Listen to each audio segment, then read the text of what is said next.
हाँ भाई बच्चों, आज हम लोग अध्ययन करेंगे मेंडल के नियमों का।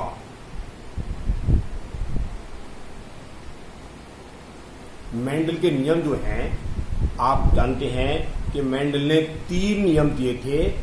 कौन कौन से? प्रभाविता का नियम, पृथक्करण का नियम, स्वतंत्र अपव्यूहन का नियम। तो आप जानते हैं, हमने आपको बताया था कि एक होता है एक गुण संकरण और द्विगुण संकरण।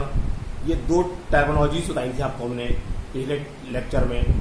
तो एक गुण संकरण का मतलब होता है जब किसी एक खास गुण को ध्यान रख करके संकरण कराया जाता है।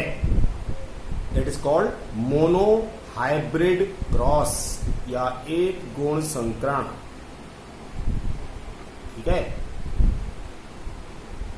तो इसके अंतर्गत आप देखें 2 नियम आते हैं, प्रभाविता का नियम यानी कि लॉ ऑफ डोमिनेंस और पृथक्करण का नियम लॉ ऑफ सेग्रीगेशन। ये दोनों नियम जो हैं वो मेंडल ने एक गुण संकरण के द्वारा प्रदर्शित किए थे। होता क्या है इसमें, आप ध्यान से देखिए बोर्ड पर। पहला नियम जो है ये इधर वाला, ये प्रभाविता का नियम दिखा रहा है। इसमें क्या होता है कि सबसे पहले इन्होंने मटर के पौधे लिए, मटर के ऐसे पौधे लिए जो शुद्ध लंबे थे, जिनको आप देख रहे हैं कैपिटल टी और कैपिटल टी। ठीक है, ये है। और ये बौने पौधे हैं स्मॉल टी स्मॉल टी।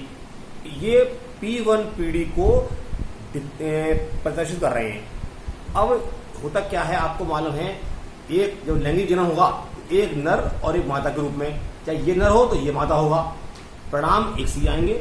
आप किसी को भी नर मान लीजिए, किसी को भी मादा मान लीजिए। तो जब लैंगिक जनन होता है तो उससे पहले आपको जानकारी है क्या होता है, अर्धसूत्री विभाजन। उस विभाजन के कारण जो गुणसूत्र पर जीन्स पाए जाते हैं या गुणसूत्र होते हैं वो स्वयं कैसे हो जाते हैं, आधे हो जाते हैं।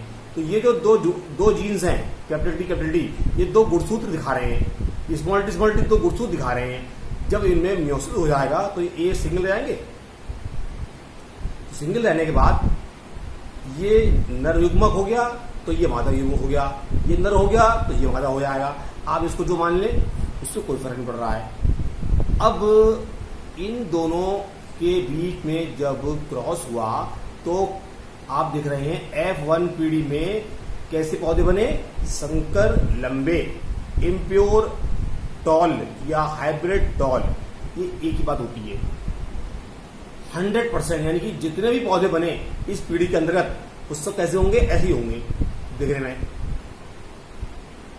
जैसे मान लीजिए आपने एक गिलास दूध प्योर लिया, एक गिलास पानी लिया प्योर, दोनों को मिला दिया, तो जो आपके पास तीसरे बर्तन में जो मिक्सचर आपने देखा उसमें पूरे का पूरा दूध कैसा होगा, संकर यानी कि इम्प्योर। ऐसा थोड़ी नहीं है कि आधा दूध प्योर है आधा दूध इम्प्योर है। दूध तो पूरा एक हो गया, इम्प्योर हो गया, पूरे पानी में लिया। तो जितना भी दूध था यानी जितने भी पौधे प्राप्त हुए हमारे लिए वो सब कैसे प्राप्त हुए, संकर लंबे। यानी कि इस जीन की होते हुए भी ये पौधे इसके कारण कैसे हुए, लंबे। तो लंबापन का जो जीन हुआ वो बौनेपन के सामने कैसा हुआ, प्रभावी। इसीलिए इसे कहते हैं प्रभाविता का नियम। यानी कि 2 जीन्स में से एक जीन जो है वो अपना प्रभाव दर्शाता है। ठीक,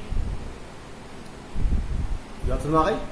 ठीक है, आप ध्यान से देख लीजिएगा।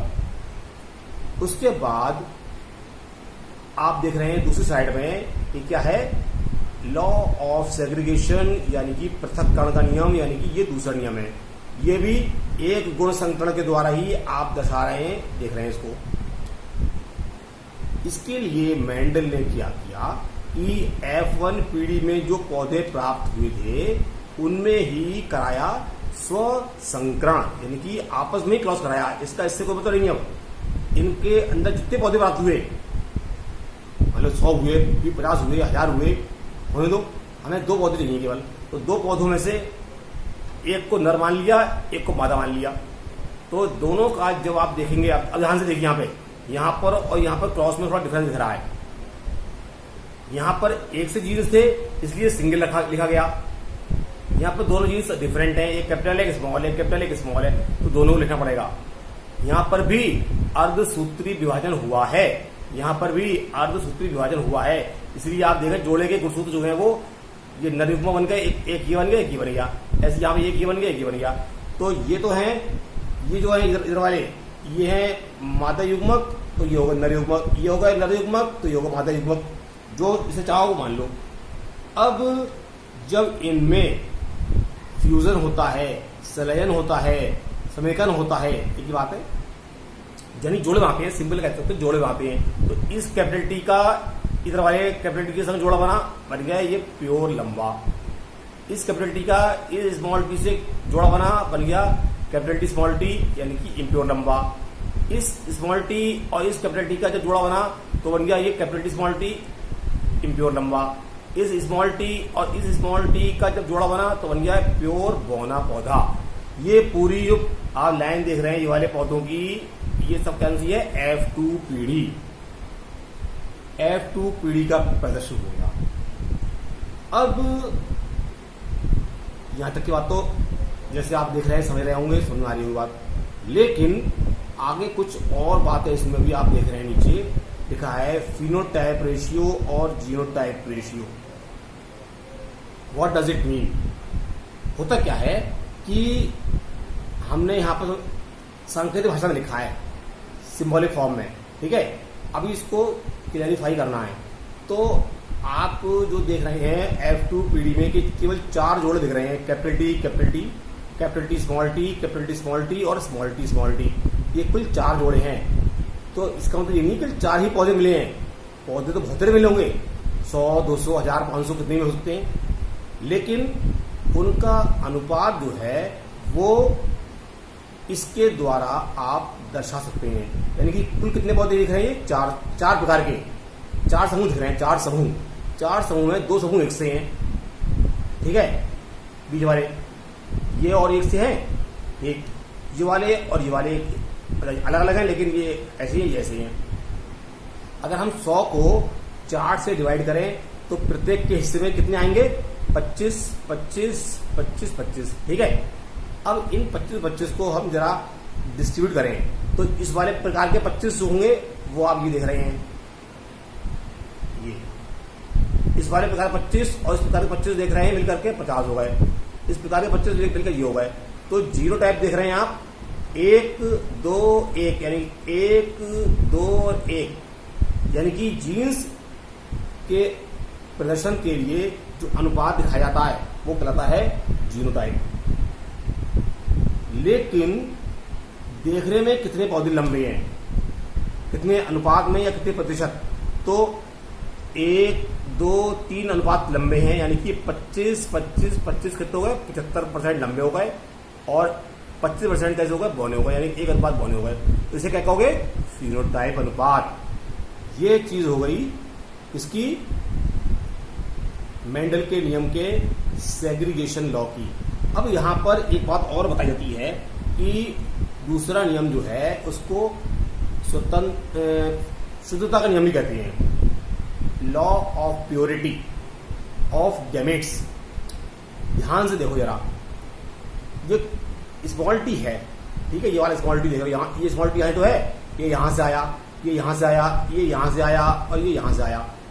तो यहां पर ये बॉय बन का था, ये लंबे बन का जीन है, दोनों का जो मिक्सिंग हुई तो यहां आ गया ये। अब ये इन दोनों के होते हुए पौधा कैसा हो गया? लंबा।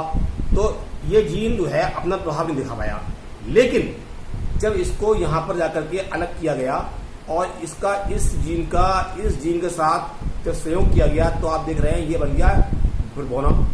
तो बौने पर का जीन जो है वो लंबे पर के साथ मिलकर के लंबा नहीं हुआ, बौना ही रहेगा, लेकिन अपना भले ही प्रभाव ना दिखा पाए। जब बौने को मिल गए, ये बौना मिल गया और ये बौना मिल गया, तो बोल के और हो गए, बौने हो गए।